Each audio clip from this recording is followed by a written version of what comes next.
आयु कर्म के लिए कल हमने एक चीज़ ये समझी, जो दो प्रकार की आयु होती है। एक जो हम भोग रहे होते हैं वर्तमान आयु, एक जो हम आगे की बांध रहे होते हैं वो आयु। वर्तमान की आयु जो हम भोग रहे थे उसे बोलते हैं भुज्यमान आयु। क्या बोलते हैं उसको? ये आपकी निगाह मतलब शब्द याद रखने का। आगे की जो बांधते हैं भविष्य की बोलते हैं बद्धमान आयु। उसको क्या बोलते हैं? बद्ध। जो वर्तमान में भोग रहे होते हैं हम भुज्यमान आयु बोलते हैं, और आगे जो बांध लेते हैं उसको हम वर्धमान आयु बोलते हैं। ये दो शब्द आपकी रहना चाहिए याद में। तो वर्तमान जो भुज्यमान आयु का 3 भाग अपन ने किए थे वर्तमान आयु के। दो आयु को जब हम उसके 2 भाग निकाल देते हैं तो तीसरे भाग में जब प्रथम अंतर्वृत्त पड़ता है उसमें आयु का बंध होता है। ऐसे करते करते जब 8 अपकर्ष 8 बार आपको अवसर मिलता है आयु बांधने का, इन अवसरों में अगर आप नहीं बांध पाते तो अंतिम समय में आयु बंद करके आप इस संसार से जहाँ जिस गति आयु का बांध करते हैं उसमें चले जाते हैं। 4 प्रकार की आपकी आयु है, मनुष्य, तिर्यंश, देव और नार की, है ना ये। अब एक चीज़ और इसमें समझने वाली ये कि जब हम कौन से परिणामों से आयु बंद करते हैं, अब ये पकड़ने वाला विषय है। हम एक संख्या को ले लें इसमें जिससे हम उसको समझ सकें। हमारे पास 1 से लेके 100 संख्या है हमारे पास। तो 1 सबसे छोटी संख्या है और 100 सबसे बड़ी संख्या है। तो 1 को बोलते हैं आगम भाषा में जगन्य और 100 को बोलते हैं उत्कृष्ट। ठीक है, इसके बीच के सारे परिणाम मध्यम हो जाते हैं।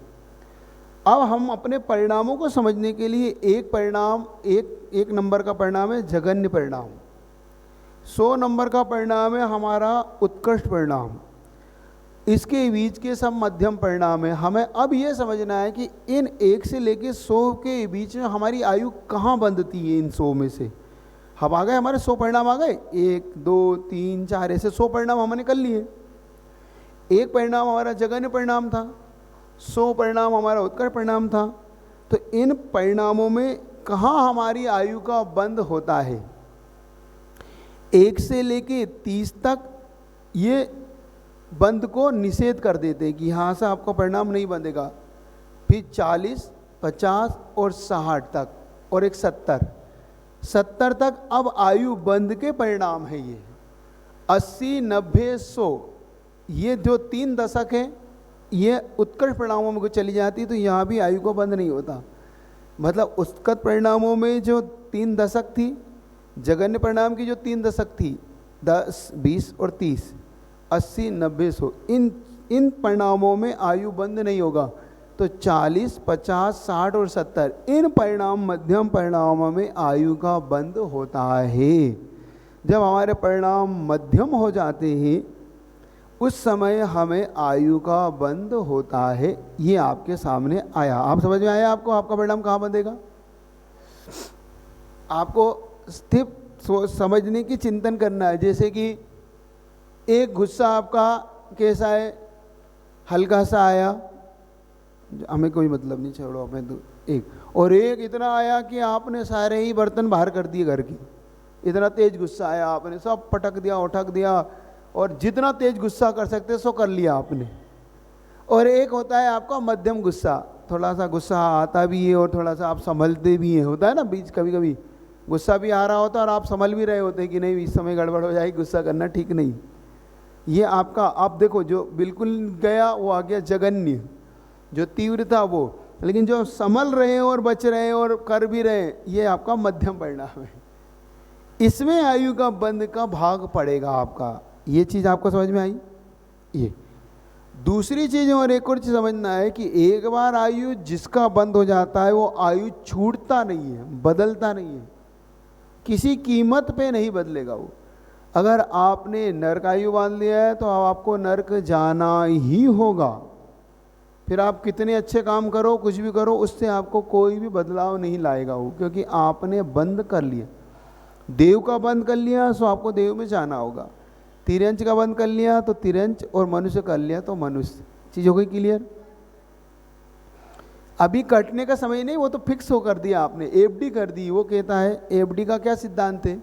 एफडी का सिद्धांत है कि 3 साल पहले टूटने नहीं देंगे। वो आपने एक बार एफडी पे साइन कर दिए तो अब आपकी एफडी 3 साल बाद टूट सकती है। 9 साल की एफडी है, हम 3 साल पहले नहीं तोड़ने देंगे आपको। हम आपको इतना ही केस कर लो, कोर्ट चले जाओ। करेंट अकाउंट में आपका आता जाता रहता है, भाई अभी डाला और घंटे बाद बाहर निकाल लो। समझ रहे हो उदाहरण? करेंट अकाउंट में हमारा डाला और 2 घंटे बाद वापस निकाल लो, लेकिन एफडी हो गई सो अब आप भूल जाओ 3 साल के लिए, नहीं हमें अभी चाहिए। हम पहले ही कह दिया था साइन करने से पहले कि 3 साल पहले नहीं टूटेगी और 9 साल में डबल होगी। समझ रहे? ऐसे ही आयु कर्म है। आयु कर्म और गति 2 चीजें आपके साथ। गति करंट अकाउंट आ रही जा रही चल रही है, बदल लो। आयु कह रही एफडी हो गई अब आपकी, अब हम नहीं, अब आप तो आइए 3 साल बाद पधारिएगा, हम आपको समय देंगे। जो फिक्स है ना, फिक्स ये तो कटने का, अभी कर्म कटने का समय तब आएगा जब आप तपस्या इत्यादि कर रहे होगे, तब कर्म कटने का समय। अभी कोई समस्या है नहीं, अभी समय नहीं आपको। अब तो ये आयु कर्म चीज है गई। आयु कर्म बनते, एक बार बन गया तो बदलता नहीं। मनुष्य में अगर एक बार बन गया तो आप तिरंच नरक अब इसमें नहीं बदल सकते। देव बन गया तो आप नहीं बदल सकते, एक चीज। दूसरी चीज, मध्यम परिणामों से आयु का बंध होता है। तीसरी चीज, एक बार जो आयु बंध गई उसका अकाल मरण नहीं होता। ये भी आप अपने दिमाग में बिठाइएगा, ठीक है? अब मैं आगे बढ़ूं, आपको कुछ कुल मिला के आयु बंध का एक आपकी भूमिका बना दी मैंने कि आयु बंध आपको कैसे होता है। 3 भाग करना है, वो आपको समझ में आ गया। आपको ये भी समझ में आ गया कि बंधने, ये भी आ गया कि मध्यम परिणामों में बंधता है। एक बार ये भी आया, बंध गया तो उसके बाद अकाल मरण नहीं है। एक और प्रसंग उसको भी आपको स्पष्ट कर देता हूँ। नरक में क्या व्यवस्था है और देव में और भोग भूमि में क्या व्यवस्था है। ये तो हो गई थी कर्म भूमि के तिरंच और मनुष्य की व्यवस्था। नरक में और देवों में 6 महीने पहले आयु का बंध होता है। अपनी कुल आयु है जो उनकी, वो बीत जाने पर जब 6 महीने शेष रह जाती है आयु, जो उस 6 महीने की आयु के 3 भाग करते चलिएगा। अब आप उनके त्रिभाग में बंधेगा वो। अब जैसे नरक की जगन्य आयु है 10,000 वर्ष, उत्कृष्ट आयु है 33 सागर। अब आयु बंध किसी ने आयु बांध के गया, नरक चला गया, तो वो 33 सागर में जब 6 महीने बच जाएंगे, अब उसकी आयु बंध के भाग पड़ते चलेंगे। इससे पहले आयु बंध नहीं होगा उसको। देवों में भी वही व्यवस्था है जो नरकों में, वहां पर भी 6 महीने पहले आयु का बंध होता है, ठीक है? अब ये क्लियर। अब भोग भूमि में आ जाइए आप। 8 अपकर्ष काल, वहाँ भी 8 अपकर्ष काल, वहाँ भी 8 अपकर्ष काल पड़ेंगे देवों में भी नारक। भोग भूमि में 9 महीने पहले बंद होता है। भोग भूमि में कितने पहले? वहाँ पे भोग भूमि में 9 महीने पहले, चाहे वो कुभोग भूमि हो चाहे सुभोग भूमि हो, 9 महीने पहले आयु का बंद करता है। बाद में उसके 3 भाग करते चलो और फिर बाद में वो अंत में अपनी आयु बांध के चला जाता है। इतना जरूर है भोग भूमि की शर्त, वो नियम से देव आयु ही बांधता है। भोग भूमि वाला नियम से वो तीनों आयु नहीं बांधता, तिरंच नहीं बांधता, नरक नहीं बांधता और मनुष्य नहीं बांधता। वो नियम से देव आयु का ही बंद करता है, वो इससे अलावा कुछ नहीं बांधता। ये उसकी शर्त है। अब फिर क्या लाभ है? ये लाभ है कि वो या तो भवनित्रिक में चला जाए या वैमानिक में, अब वो इन आयु में से बांध लेता है। वो इसका फायदा उसे ये मिलता है, ठीक? अब अपन आगे आयु बंद के बारे में विषय में पढ़ लें। अब अपन ये अपनी भूमिका, क्या पूछना है इधर पूछो। क्या हो गया? नहीं कुछ नहीं। हाँ आप क्या पूछ रहे थे? आप पूछे।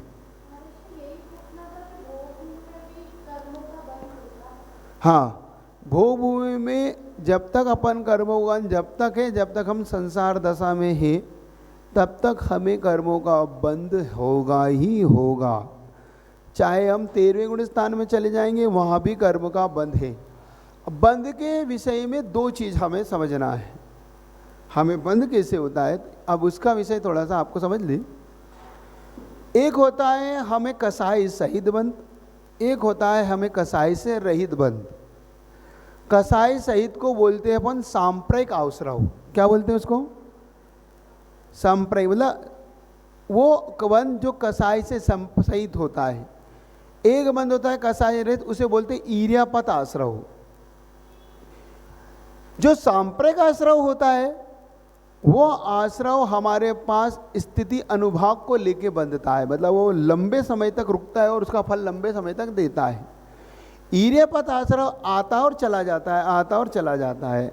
ईर्यापत का काम ही, क्योंकि वहाँ कसाई नहीं है, कसाई से रहित बंद कर रहा है वो। अब आपके लिए विषय समझ में आ रहा? तो जो भोग भूमि का जीव है वो कसाई सहित जीव है। कसाई रहित कौन जीव है? अब हमें इसी और बातें पकड़ ले अपन।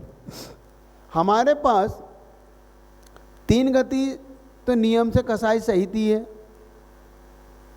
तिर्यंच, देव और नारकी। मनुष्य गति में हमारे पास 2 भाग मिलेंगे, कसाई सहित, कसाई रहित। जब हम मनुष्य गति में 1 से 10वें गुण स्थान तक जाएंगे वहाँ पर कसाई सहित जीव मिलेंगे हमें।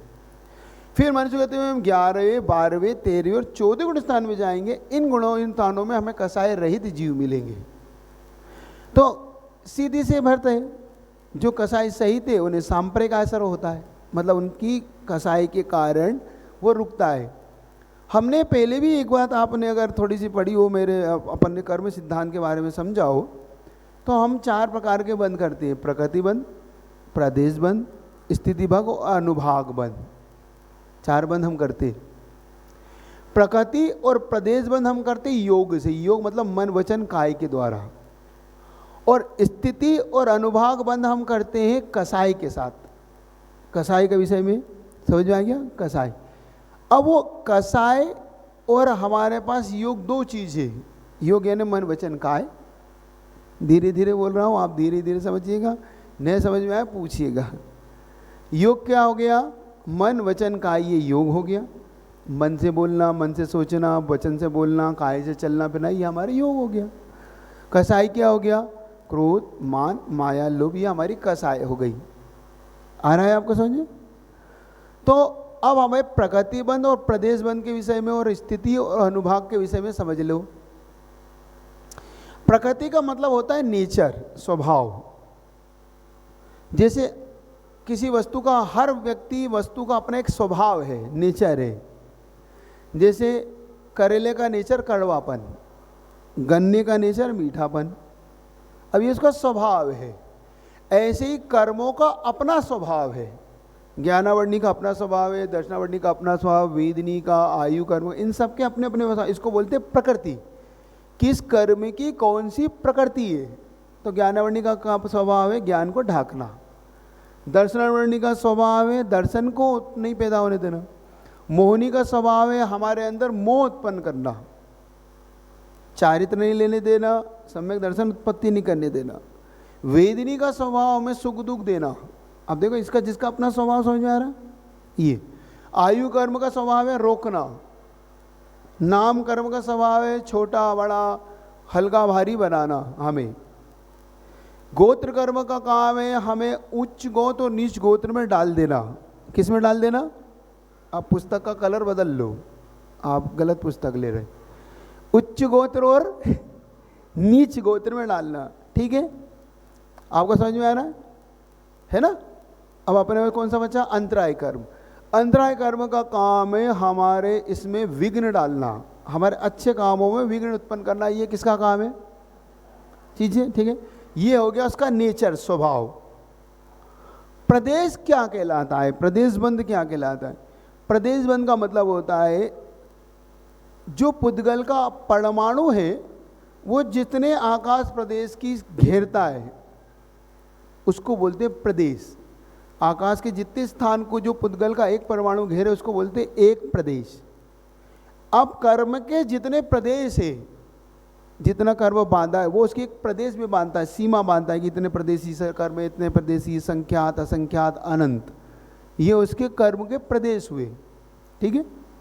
तो इस अब आगे आपको प्रकृति और प्रदेश ये किससे बनता है? जोर से बोलो। योग से। अब हमें डालना है इसमें स्थिति और अनुभाग। स्थिति का मतलब होता है इसकी लिमिट, समय सीमा। स्थिति का मतलब क्या हुआ? समय सीमा, कि ये भाई ये कितने दिन तक मेरे उदय में आएगा। आप पूछते हैं ना हमारा ये कर्म हमारा कब तक आएगा, हमें तो हम इतना धर्म ध्यान कर रहे हैं, जा ही नहीं रहा, क्योंकि हमने उसकी सीमा इतनी बांध रखी है, वो जाएगा कैसे? तो उसकी बोलते स्थिति, इतनी देर तक वो चलेगा।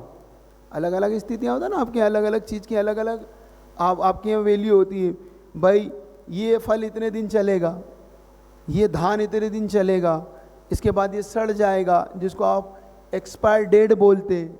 दवाई की भी एक स्थिति होती है ना कि भाई 2 महीने के बाद आप नहीं लेना, ये एक्सपायर डेट हो गई, तो ये उसकी स्थिति हो गई। कोई दवाई 2 साल तक ले सकते हैं, कोई दवाई 1 साल, कोई 1 महीने, कोई 3 दिन, कोई कहता भैया खोलते ही ख़त्म, आप इसको खोल लेना, इसके बाद फिर आप इसको उपयोग नहीं करना, नहीं तो आपकी गड़बड़ में आ जाएगा। ठीक है ना? तो वो हो गई उसकी स्थिति। अनुभाग, अनुभाग का मतलब होता है उसमें कितनी पोटेंसी, कितनी शक्ति है। आपके यहाँ गोली होती है इतने mg की है, इतने mg की, इतनी mg की है, 50 mg, 100 mg, 500 mg, ये उसका क्या है? शक्ति। उस गोली की क्या है? इसको बोलते हैं अनुभाग। अब दवाई में चारों चीज़ घटा लो। दवाई की प्रकृति, मतलब ये दवाई की प्रकृति क्या है? सर्दी के लिए है, खांसी के लिए है, बुखार के लिए है, सिर दर्द के लिए, ये उसकी प्रकृति हो गई। समझ में आ गया आपको? अब उसमें प्रदेश, तो अब ये इतनी बड़ी गोली के कितने प्रदेश, आप उससे प्रदेश निकाल लो। अब इतना बड़ा है ट्यूब, इतना बड़ी है, इतनी बड़ी गोली है, छोटी गोली आती है ना, छोटी सी भी आती है, बहुत बड़ी भी आती है, उसकी प्रदेश हो गए। स्थिति, इसकी मैन्युफैक्चरिंग डेट की कब तक की है भाई, एक्सपायर डेट कब तक की है, और मैन्युफैक्चरिंग डेट, तो दोनों के बीच में आप लगा लेते हैं कि भैया 2 महीने 3 महीने, ये हो गई स्थिति, कब तक ले सकते हैं इसको। और ये कितने mg की है, सो अनुभाग हो गया। अब चारों चीज़ आपके पकड़ में आ गई ना। अब प्रकृति भी आ गई, प्रदेश भी आ गए, स्थिति भी आ गए, और अनुभाग। अब एक ही गोली में चारों चीज़ आपकी पकड़ में आ जाना चाहिए, क्योंकि अब मैं अब इस पे कर्म में जब घटाऊं तो आपको ये याद आना चाहिए कि यहाँ पे क्या बताया था हमें। ठीक है ना? प्रदेश क्या होता है? प्रदेश का मतलब होता है पुद्गल का अणु या परमाणु, आप जो भी बोलते हो, उस परमाणु आकाश प्रदेश की जितने स्थान को घेरता है उसको बोलते हैं प्रदेश। क्योंकि प्रदेश हम नापते हैं ना भाई, कि भाई अब इस लड्डू में इतनी बूंदियाँ हैं, अब ऐसे मान के चल लो। अब तो चल, आपने कहा लड्डू 1000 बूंदी से बना है, तो जिसकी एक बूंदी ने जितना जगह घेरी है वो प्रदेश है। तो 100 प्रदेशों से जितनी जगह घेरेगी वो उसके प्रदेश हो जाएंगे। आगे आपको इससे पकड़ लो, आपको जिससे समझ में आए उससे समझ लो। भाई जितना स्थान आप घेर रहे हैं वो आपका प्रदेश हो गए। ऐसे कर्मों के अपने प्रदेश होते। हाँ, अरे चूंकि कर्म पुद्गल है, क्या है कर्म? पुद्गल है, तो पुद्गल में स्पर्श होगा, रस होगा, गंध होगा और वर्ण होगा, है ना। अब 4 चीज होगी, तो वो पुद्गल कितनी जगह घेरेगा आपको बताना तो पड़ेगा ना। तो जितनी जगह घेरेगा तो प्रदेश हो गए उसके। क्योंकि प्रदेश नहीं होंगे तो आत्मा के प्रदेश से कैसे बंधेंगे वो? आपके यहाँ सिद्धांत क्या है? एक प्रदेश दूसरे प्रदेश से कब बनता है ना? नहीं, जैसे कोई भी चीज हम पुद्गल के बारे में पढ़ते हैं तो द्वाधिकादि गुणा नाम तू, जिसके अधिक गुण होते हैं वो उससे बंध जाता है। बंधता ऐसे है ना, बंदे अधिको चाह, ये सब सूत्र है आपका 5वां अध्याय, बहुत ही अच्छा है, आप पढ़िए, उसमें सारी चीज स्पष्ट है। तो हमें इससे समझ में आता है कि हमें कैसे बंधती है चीजें। तो आपका प्रश्न क्या था? अब बोलो, आपको समझ में आएगा इससे। आपको क्या था प्रश्न आपका? कौ भूमि। तो जो अब हमने पास 3 गति हो गई। मनुष्य गति में आपको समझ में आया? तो मनुष्य गति में जो भोग भूमि वाला जीव है वो 4थे गुण स्थान तक जा सकता है, और हमारा जो बंध है वो 10वें गुण स्थान के बाद बदला है। तो वहाँ तक जितने भी जीव हैं वो सब बंध को प्राप्त होंगे। तो भोग भूमि का जीव भी बंधेगा, चाहे 1 इंद्रिय हो, चाहे 2 इंद्रिय हो, 3 इंद्रिय हो, 4 इंद्रिय हो, 5 इंद्रिय, कोई भी जीव कहीं भी रहता हो उसको ये सब बंद होंगे, 8 कर्म बंद होंगे, 4 बंद होंगे, स्थिति अनुभाग ये सब बंद उसको होंगे, इसमें कहीं भी परिवर्तन नहीं आएगा। परिणाम, हाँ पूछते चलो।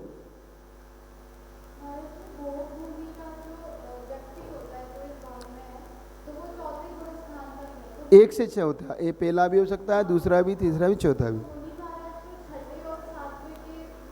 हाँ होते हैं। जीव मुनि नहीं बनता, सीधी सी बात हो गई। इसका मतलब वो मुनि नहीं बनता क्योंकि वो 1 से चौथा ही होता है उसका, क्योंकि अपना मुनि 6ठा 7वां है, इसलिए मुनि नहीं बनेगा। मुनि नहीं बनेगा इसलिए उसका उद्धार नहीं होगा, क्योंकि उद्धार के लिए उसको मुनि बनना आवश्यक है, ये शर्त है ये। तो आयुबंध आपको 8 ही कर्म बंध थे। इस प्रकार से आयुबंध के विषय में आपकी बहुत सारी चीज़ें हो गई, स्पष्ट नहीं हुई आपको? ठीक है, आगे बढ़ो, किसी को भी पूछना तो पूछते चलो। ठीक है, अब आयुबंध, तो आयुबंध के विषय में अब हमारे पास कुछ निमित्त पड़ते हैं, जो निमित्त हमारे लिए आयुबंध कराते रहते हैं। वह आयुबंध हमारे लिए अच्छी भी होती है और वह आयुबंध हमारे लिए बुरी भी होती है। अब सबसे पहले हमारे सामने आयुबंध उपस्थित होती है नरक आयु, फिर होती है मनुष्य, फिर होती है तिर्यंच, मनुष्य और देव आयु। अब इसमें नरक आयु का पहले क्यों रखा? आप पहले प्रश्न इसके हल कर लें अपन कि महाराज पहले मनुष्य रख लेते, देव रख लेते, तिरंच रख लेते, आपने नरक की पहले क्यों रख दिया? क्योंकि उन्होंने जब इसका प्रारंभ किया तो इन्होंने नरक आयु से प्रारंभ किया बंद को, क्योंकि नरक में कोई नहीं जाना चाहता। कोई जाना चाहता है नरक? तो जब आपको सबसे पहले बुरी चीज़ बता दी जाएगी तो सबसे पहले आप उसे छोड़ दोगे। तो उनका प्रयोजन यही है ग्रंथकार का कि पहले ऐसी चीज़ बताई जाए कि भैया नरक आयु, तो फिर नरक आयु फिर आपके तो नहीं भैया अब नहीं, हमें ये नहीं बनना, आप तो दूसरी चीज़ बताओ।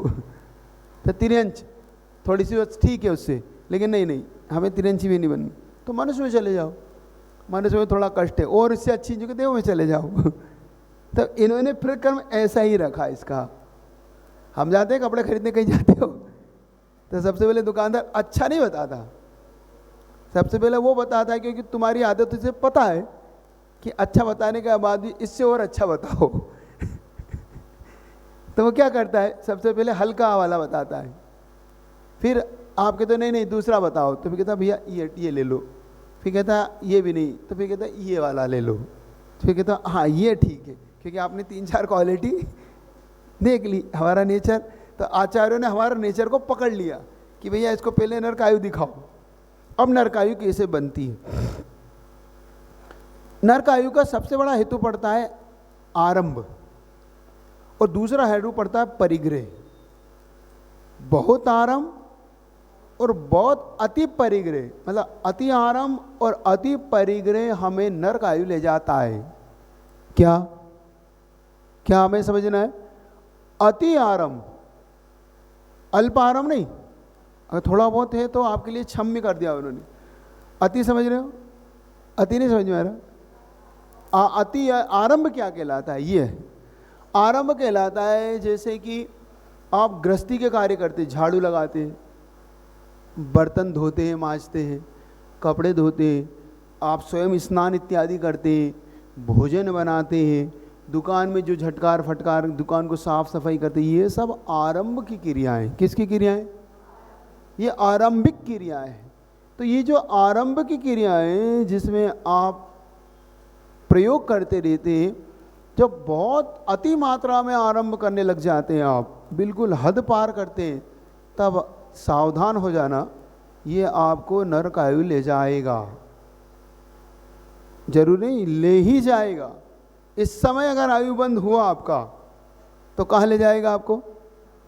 अब आपको महाराज वो बता दीजिए, उदाहरण से अब सिंपल देता हूँ आपको, पहले आप समझ लीजिए। अति आरंभ, अति आरंभ, आप गाड़ी लेके आए, अब देखना अति आरंभ आपका क्या है।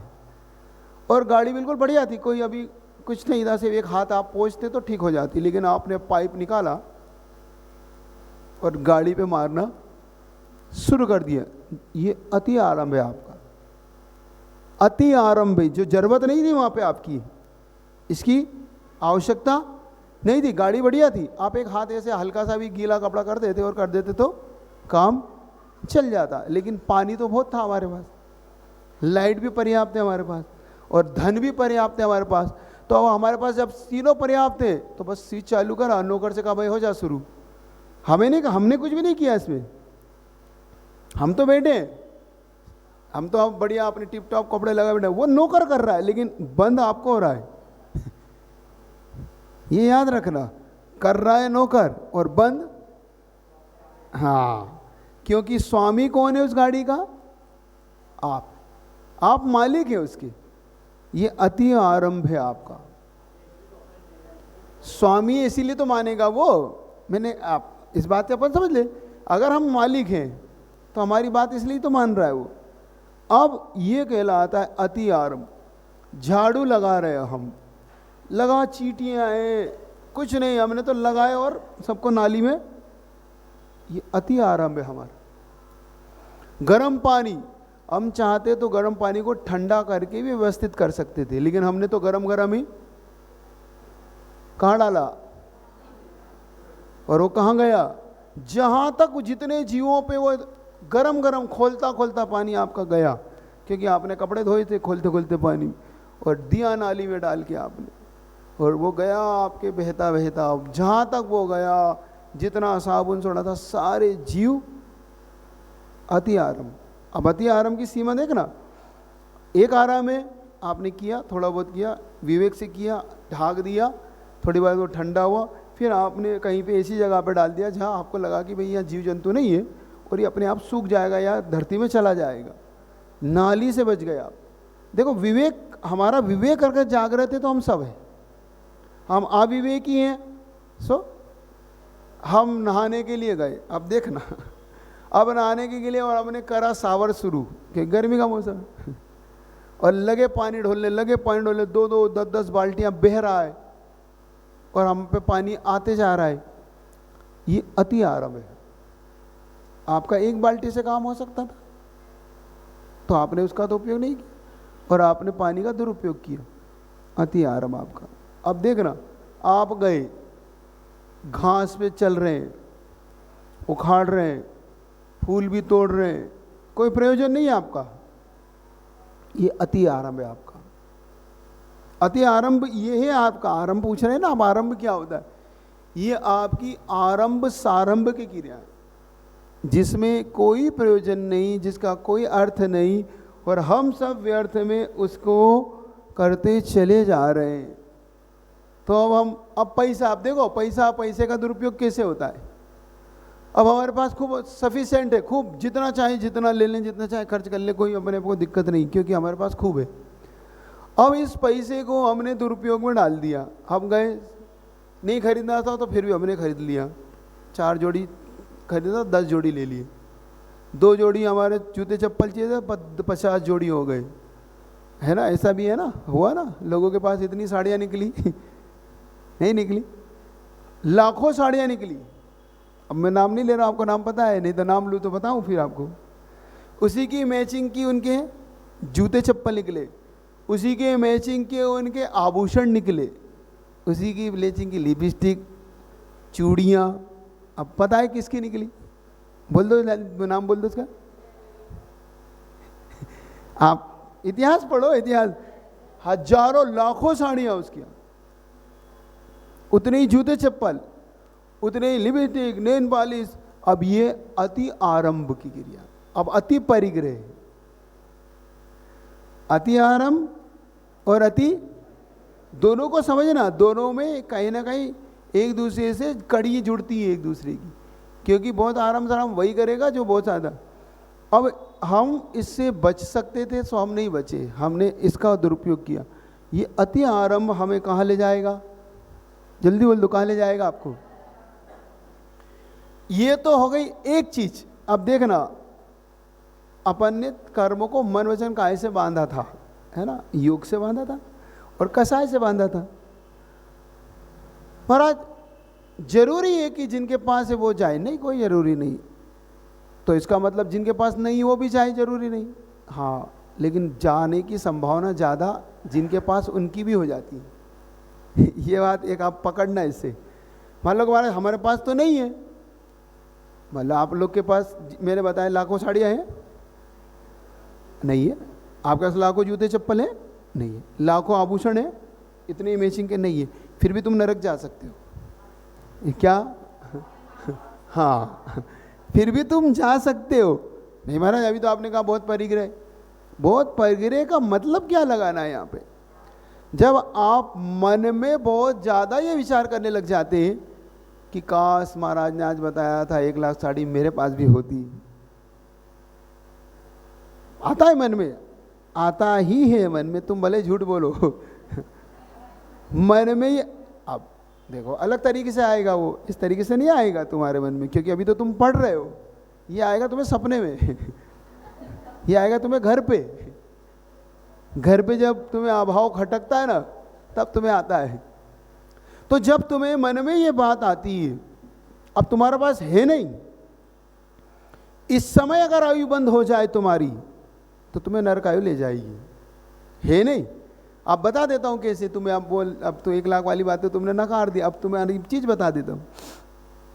आप यहाँ से निकले, पाठशाला पढ़ के निकले, और पाठशाला पढ़ के निकले और तुम्हारी दुकान, एक साड़ी की दुकान पे निगाह पड़ गई, और बिल्कुल न्यू साड़ी, फेस साड़ी, और वो आपके पास नहीं है। आप ठिठक जाते हो कि नहीं? 1 सेकंड के लिए मन आता है कि नहीं?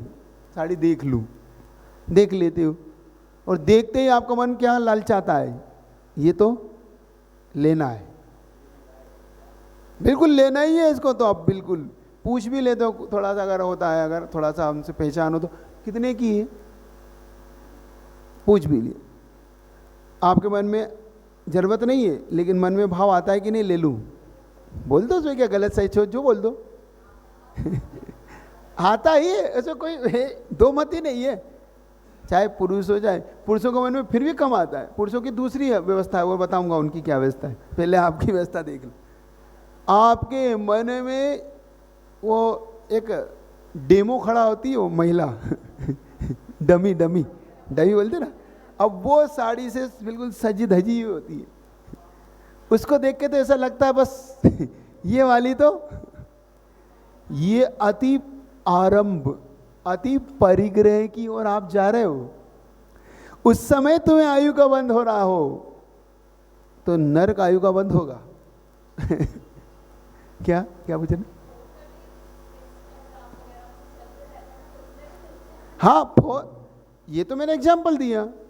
अब आप टीवी देख रहे हो, विज्ञापन देख रहे हो, विज्ञापन देखते ही देखते मन में भाव आ गया, अरे ये वाला घर होता तो बढ़िया रहता अपना। भाई ये वाला जो विज्ञापन में या काय में देखा आपने? आपने जो नाटक आता ना, सीरियल आते, उन सीरियलों में बंगले बताते, गाड़ियां बताते। अब देखो ये परिग्रह तुम्हें कहाँ ले जाएगा। कभी कभी अब देखना, इस बात को पकड़ने का पुरुषार्थ करना, पुरुष हो चाहे स्त्री हो, इसमें कोई दो मत नहीं। कभी कभी कह रहा हूं, अब पकड़ना मेरी बात का, अन्यथा नहीं ले जाना। वहां पे जो पर पुरुष दिखता है उसके प्रति भी आसक्ति हो जाती है। ये झूठ नहीं बोल रहा हूं मैं। महिलाओं की आसक्ति हो जाती है, वो हीरो के प्रति हो जाती कि नहीं? महिलाओं की भी आसक्ति उसको, जिनकी शादी नहीं हुई हो, जिनकी हो गई हो, जब वो हीरो दिखता है तो उसके प्रति उनकी भी आसक्तियां देखी जाती है। हीरोइन के प्रति पुरुष की आसक्ति देखी जाती है। ये भी तुम्हें कहां ले जाएगा? समझना, आप इसको पकड़ रहा बात को। मैंने पहले कह दिया, अन्यथा मत जाना। देख के भाव आ जाता है, काश ये मेरा पति होता, और यही हुआ है। आगम पढ़िएगा, आगम पढ़िएगा, ऐसे बंद किए, आरिका तक ने किए। और सुनो, आरिका तक के मन में ये भाव आ गया कि काश ये मेरे पति हों। आप बस आपकी कथा उसमें पढ़ ले, आरिका का भाव, तुम तो चीज क्या हो। अब ये नकारो नहीं इस बात को, तुम भले कितने नकार लो, हमारे मन में भाव नहीं आता, हमारे मन में ये नहीं होता। आप अपने भाव को पकड़ना, मुझे मत बताओ, मैं तो पहले ही कह रहा हूं। आरिका के मन में आ रहा, हम तो नाम क्यों लेना अपने को किसी का, अपन तो समझदार। इतिहास है, ये जो कथा आई है अपने यहाँ पढ़ो तो, क्यों उस पर पंच पुरुष का आरोप क्यों लगा उस पर? आप पढ़ोगे तो आपको सब समझ में आएगा कि हमारा जीवन आगम कितना कितना गहरा और कितनी लंबी बात। तो इस समय ये कहलाता है आरंभ, ये कहलाता है परिग्रह, ये कहलाता है अब्रह्म, ये कहलाता है हिंसा, झूठ, चोरी, कुशील। तो जो 5 पापों के प्रति जो होता है वो कहलाता है आरंभ सारंभ की क्रियाएं। हिंसा में आरंभ, झूठ का आरंभ, परिग्रह का आरंभ, चोरी का आरंभ और अब्रह्म का आरंभ। और परिग्रह में चला जाता है अति परिग्रह, अति आरंभ। अब आपको समझ में अति आरंभ क्या है? जो तुम अति हिंसा कर जाते हो, अब इसको हिंसा से चलना। अति हिंसा बता दी आपको मैंने, बिना देखे झाड़ू लगा रहे हो, चींटियां मरे जा रही हो और तुम देख रहे हो, फिर भी तुमने कहा नाली में फेंको, क्या करना है इनका। तुमने छाना, चन्नी से छाना और तुम्हें दिख रही है इसमें कितनी सारी इल्लियाँ हो गई, सो उठा के तुमने या तो छत पे फेंका या नाली में, और फिर सारी खा गए या धूप में तड़प तड़प के मरे हो, तुमने धूप में ही छोड़ दिया उसे। अति आराम है, अति हिंसा है तुम्हारी ये। मतलब तुम्हारी हिंसा की कोई सीमा नहीं। बता दिया पानी ढोला, घोलता पानी ढोला, ये सब तुम्हारा अति हिंसा और ये अति आरंभ है, तुम्हारी हिंसा वाली आरंभ है। झूठ वाली आरंभ, अब तुम्हारी झूठ वाली आरंभ पकड़ लेना। मजाक मजाक में झूठ बोल रहे हो, हंसी में बोल रहे हो, इसके सारे भेद हैं ये सब। हंसी में बोलते हो, हंसी मजाक में झूठ नहीं बोलते। आती है हंसी, कभी कभी हंसी में ऐसी झूठ बोल देते हो सामने वाले को। ये तुम्हारा अगर आयु बंद हो जाए इस समय तो कौन सा होगा? अब नरक आयु से बचने के सारे साधन दे रहा हूं कि अगर आपको इससे बचना है सो इन हिंसा आरंभ से बचो। अब महाराज इसमें हम कैसे बचे? बचना है नरक आयु से तो बचो, तो यही है आपके लिए साधन, तो यही है। इसके अलावा कोई साधन आपके पास नहीं है। आप अपने आप को संभालो। अब हिंसा, झूठ, चोरी, चोरी के विषय में मैंने बताया था आपको कि हम चोरी बहुत तरीकों से करते हैं, अलग अलग कारणों से करते चोरी। हंसी में चोरी करते, मजाक में कर लेते हैं, और अपनी आवश्यकताओं के लिए कर लेते हैं, बिना आवश्यकताओं के लिए कर लेते हैं, कभी कभी अपने अहम के कारण कर लेते हैं। अहम के कारण भी व्यक्ति चोरी करता है। अहम के कारण कैसे चोरी करता है? जरूरत नहीं उसे। देखो मैं बताता हूँ ये कैसे गायब होती है आदमी। चोरी अहम में करता है वो। अब अपने उसने कह दिया 4 मित्रों के बीच में, देखो इस होटल से मैं कैसे चुरा के लाता हूँ। अहम में चोरी करी उसने, उसको जरूरत नहीं, और ले जाके फेंक देते हैं बाहर। होटल में जाता है, अब किसी भी गिलास को अपने जेब में फंसा लाता है, उठा लाता ना। होटल में गया और शांति से वहाँ बैठा और बिना उसके किसी होटल वाले को पता नहीं पड़ा, और गिलास उठा के ले आया बाहर। ले आओ, शर्त लग गई, ले आओ, शर्त जीत गया। तुम्हारी शर्त ने तुम्हें कहाँ ले गई? नहीं करते हैं चोरी, होती नहीं होती, बोल दो ना। ये अहम की चोरी है।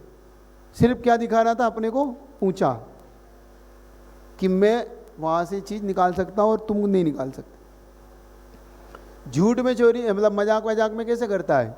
अब देखो मजाक मजाक की चोरी कैसे होती है।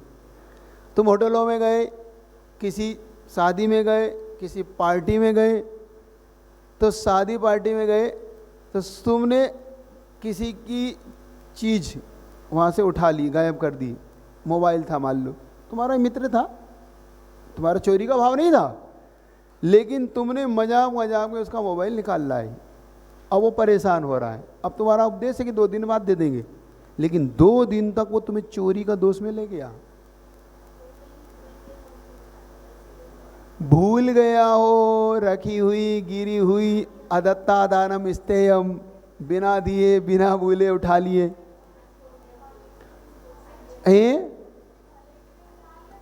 उद्देश्य क्या है, बस इस पे डिपेंड करती है चोरी। उद्देश्य आपकी थी कि भाई सामने वाले का मोबाइल भूल गया है तो मुझे देना है, कोई बात नहीं, ये चोरी नहीं है। आपने वहाँ के मालिक को दे दिया कि ये पकड़ लीजिए और ये। लेकिन एक बात मैं बता रहा हूँ, बहुत सूक्ष्म चीज़ बता रहा हूँ, थोड़ा इसको संभलना। नियत फिर भी खराब हो जाती है। गलत नहीं कह रहा हूँ, नियत फिर भी डोल जाती है यार, उसको पता नहीं है, रख लो। मैं बता रहा हूँ, अच्छों की नियत डोल जाती है, फिर बाद में अरे नहीं दे दो, अपने क्या करना, कल से उसकी पकड़ में आ गई तो आफत हो जाएगी, कि उसने पता कर लिया तो आफत हो जाएगी।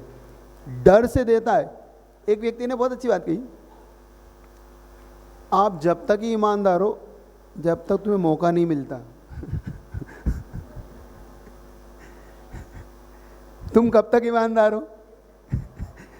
जब तक तुम्हें मौका नहीं मिलता। जिस दिन मौका मिलता है तुम ईमानदार नहीं हो। और इसको लिख के रखना और इसको तुम ट्रायल करके देखना।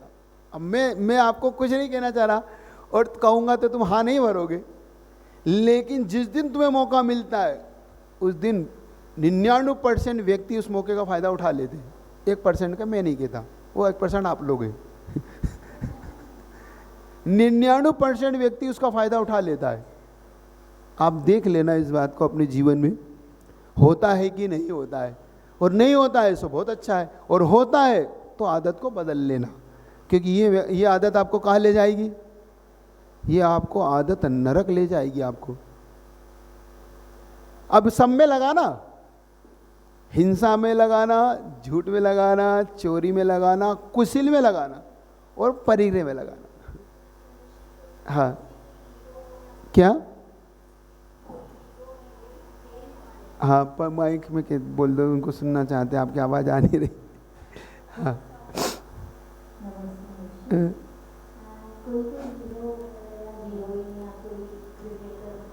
हाँ हाँ फेन हो जाते हैं लोग उनके। हाँ समझ गया उनका अपना आइडियल बना लेते हैं उनको। आप फेन दो प्रकार से बनता है। एक बनता है मुझे इसके जैसा बनना है, मुझे इसके जैसा सीखना है, आइडियल के रूप में बनता है। और एक बनता है काश ये मेरा फ्रेंड हो जाए, मेरी से शादी हो जाए, मुझे अच्छा लगता है, मुझे बहुत अच्छा लगता है सलमान खान, उसको देख के तो मुझे ऐसा लगता है कि बस समझ लेना ये अब्रह्म है।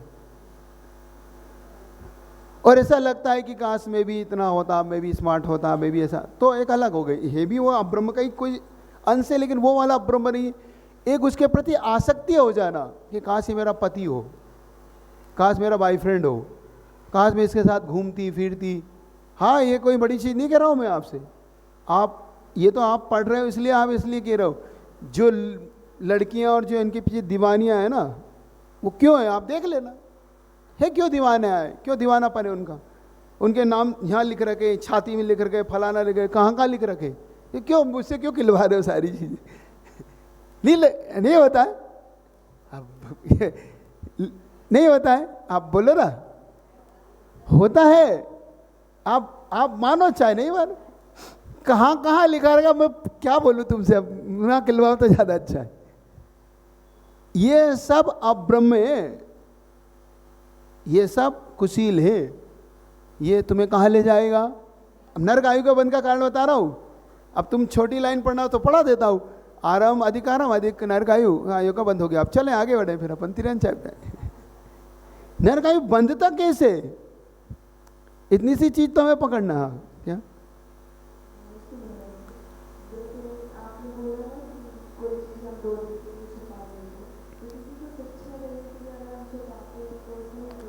क्या आप एग्जाम्पल दें शिक्षा का? बच्चे छोड़ गए। हाँ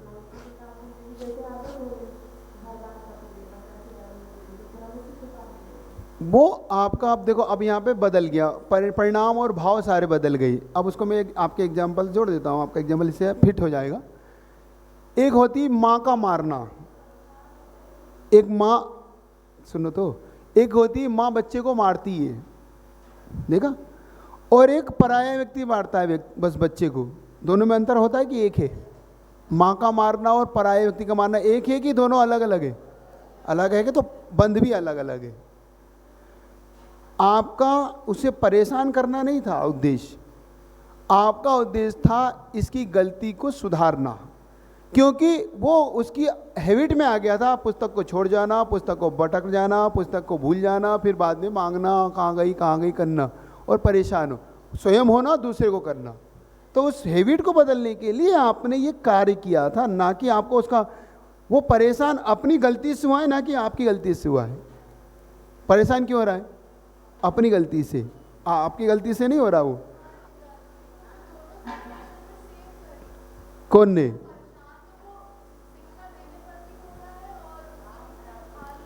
लेकिन उसकी शिक्षा उसके लिए आगे के लिए सारी परेशानी का समाधान कर देगी, और अगर नहीं दी तो ये उसके साथ जीवन पर्यंत चली जाएगी ये चीज़।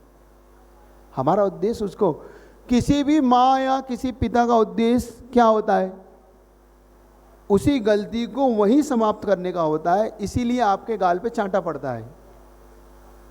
आपने वो घटना भी पढ़ी होगी जिसमें बचपन में ही चांटा मार दिया गया गांधी जी को, बचपन में। सो आज इतने बड़े नेता हो गए। और वो भी घटना पड़ी, बचपन में कुछ ना कहा तो डाकू बन गया।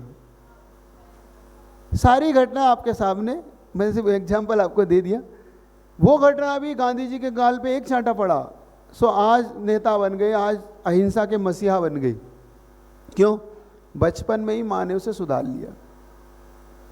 बचपन में विनोबा की माँ ने उन्हें तुरंत पकड़ लिया कि बेटा अभी तो बाहर जाने लायक है कि नहीं, चाकू देने से। देखना विनोबा की घटनाएं पढ़ना कभी जीवन में, आप इन अच्छे चीज़ें पढ़ा करो। हम तो इसलिए पढ़ते हैं कि हमारे दिमाग में बात। विनोबा जब बाहर जाना चाहते थे तो माँ ने कहा कि वो चाकू उठाना विनोबा, क्योंकि वो तो बेटा था। तो विनोबा ने चाकू का मुख तो माँ की तरफ कर दिया और हत्था अपनी तरफ लिया। तो माँ ने कहा अभी नहीं जाना बेटा, अभी तेरा नहीं जाना। फिर कुछ दिनों बाद माँ मुझे बाहर जाना है, बेटा वो चाकू उठाना। अब विनोबा ने पलट दिया, चाकू का हत्था तो उधर कर दिया और नोक अपनी तरफ कर ली कि बेटा अब जा, अब तू जाने लायक हो गया। माँ कुछ दिन पहले तो तुम मना कर रही थी और अभी कुछ ऐसी कोई बात भी नहीं। उन्होंने कहा बेटा 2 दिन 4 दिन पहले 10 दिन पहले जब तू चाकू मुझे दे रहा था तो तू चाकू की नोक आगे रखता था और हत्था मेरी अपनी तरफ रखता था। ये अच्छी बात नहीं मानी जाती, ये किसी की अच्छी चीज़ नहीं होती, किसी को लग सकती है। लेकिन जब तूने उनकी मुसीबत अपनी तरफ ले ली और सामने वाले को सेव कर दिया तो अब मेरा मन तेरी तरफ से निश्चिंत हो गया कि तू अब निश्चिंत होके जा, सबका अच्छा ही करेगा। समझ आ रही कहानी, घटना समझ आ रही? तो ये कहलाती है अच्छी चीज़ें। तो अगर हम किसी का अच्छा कर रहे हैं तो परिणामों में बंद वो नहीं होगा जो होना चाहिए, उसका बंद।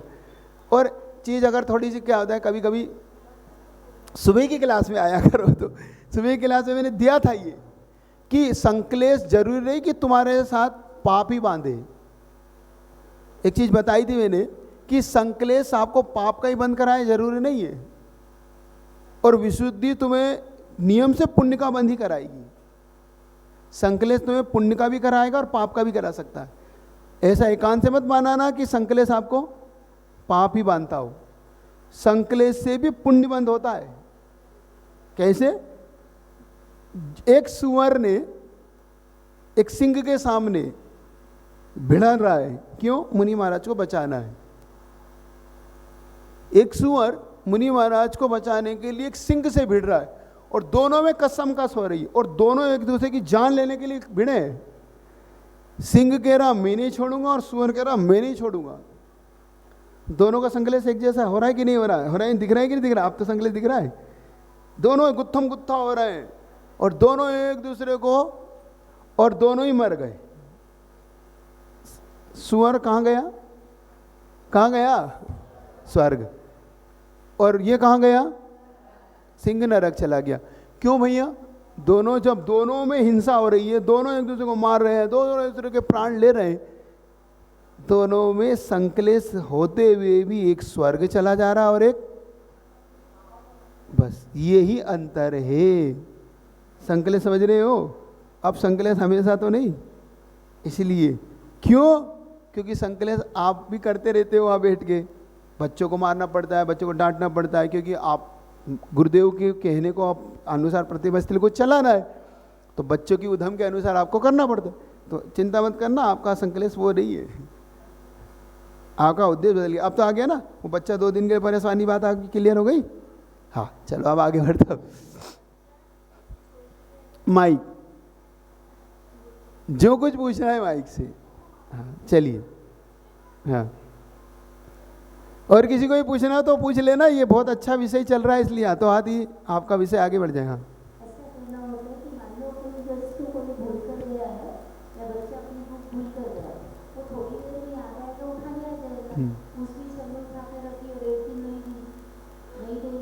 ये कार्य पहली बार किया था कि कई बार कर चुका था, इस पे बात डिपेंड है। तो अब उसे हमें शिक्षा कैसे देनी है? ये देखो, एक बहुत अच्छा एग्जाम्पल देता हूँ, इससे आपको आपके प्रश्न का उत्तर मिल जाएगा। आपको एग्जाम्पल से ही बात समझ में आती है, तो आपको जल्दी एग्जाम्पल देता हूँ। एक बार एक कंपनी में एक नोटिस निकाला कि भाई आपके जो मजदूर हैं, जो भी वो कर्मचारी हैं, उनके उद्धार के लिए हम योजना ला रहे हैं, और योजना आपके लिए अच्छी चीज़ होगी, आपके आगे बढ़ाएगी, आपके लिए एक अच्छी तनख्वाह लाएगी, ये सब कुछ लाएगी, तो आप सबको इस पर साइन करना है।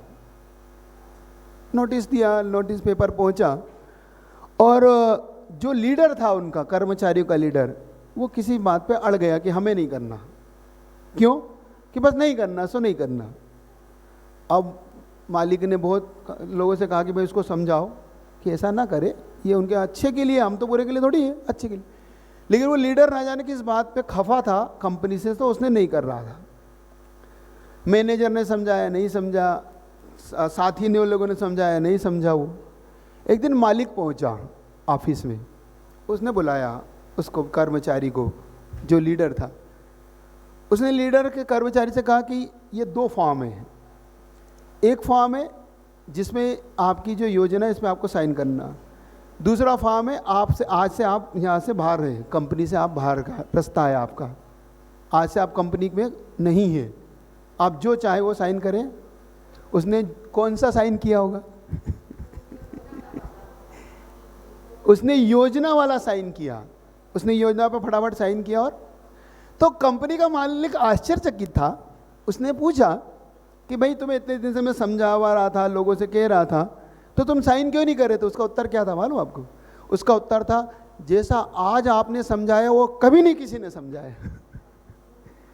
जैसा आपने आज समझाया, इससे पहले किसी ने मुझे ऐसा। आपको समझ में आ रही है बात? नहीं आ रही? आपके प्रश्न का उत्तर मिला नहीं मिला? उस बेटे को जो आज समझाया है, इससे पहले किसी ने नहीं समझाया था कि उसकी बुक रख ली 2 दिन, नहीं रखी थी तो दिक्कत वहां है। दिक्कत यहां नहीं है कि हम उसकी हेल्प करना चाहते हैं। एक बात, आपकी बात पूरी कर देता हूं आपकी। कभी कभी अपने नेचर को आप संभालना। अति मदद आलसी बना देती है। अति मदद, अधिक करुणा सामने वाले के जीवन को पतित बना देती है, मृत्यु के मुंह में ले जाती है। क्या कह रहा हूं मैं? अति करुणा व्यक्ति को मृत्यु के मुंह में ले जाती है, और कभी कभी थोड़ा सा कठोरपना व्यक्ति को बहुत ऊंचा उठा देता है। अब क्लास मेरी थोड़ी अलग हो गई, लेकिन आपकी बात समझना ये बहुत ज़रूरी बता रहा हूँ मैं आपको। कभी भी ऐसा मत मानना कि आप करुणावान हो, दयावान हो, सो आप सब पे करुणा करते चलो। ये आप अपने बच्चों पे वास्तव में करुणा ही करते हो कि कठोर भी बनते हो? क्यों? आपके बच्चे पे आप करुणा ही करते हो कि कठोर भी बनते हो? एक चीज पूछता हूं, आपको कौन सा टीचर पसंद आता था? जो आप पे करुणा करता था, जो आपसे कठोर अनुशासन में रखता था? जल्दी बोलो। है करुणावान। उस समय, जिस समय आप क्लास में पढ़ते थे, उस समय आपको करुणावान टीचर बड़ा पसंद आता था। कठोर टीचर से आप बुरा लगता था, आप उससे बचते थे, उसके परेड से बचते थे, उसमें जाने से बचते थे, बल्कि उस कठोर टीचर को आप बुरा भला भी बोलते थे। लेकिन आज बताना, आपको याद किसकी आती है? सब आप सुन रहे हैं कि नहीं मेरी बात? आपको पकड़ में आ रही कि नहीं? ये तो विषय सारा। उस समय आपको करुणावान टीचर अच्छा लगता था, आपको याद आता था, आप उस टीचर को भला बुरा भी बोलते थे। कहाँ टीचर है, कैसा फंस गया है, बहुत बुरी बुरी बात बोलते थे आप, क्योंकि उस लाइन में मैं भी था। सब एक ही थाली के चट्टे बट्टे। क्योंकि देखो, दिन तो सबके ही होते, तो भाई पढ़े लिखे अपने भी करी सो, अपने को भी ऐसा लगता है क्या घटिया टीचर है, खड़ूस टीचर है, मारते ही रहता है, दिन भर परेशान से करता रहता है, पढ़ो पढ़ो करता रहता है। लेकिन आज उसी की याद आती है। आज जो कुछ हम होते हैं, अगर कोई अच्छे पोस्ट पे होते हैं तो हम उसी को याद करते हैं कि उसी टीचर की बदौलत है कि आज मैं इस पोजीशन में हूँ।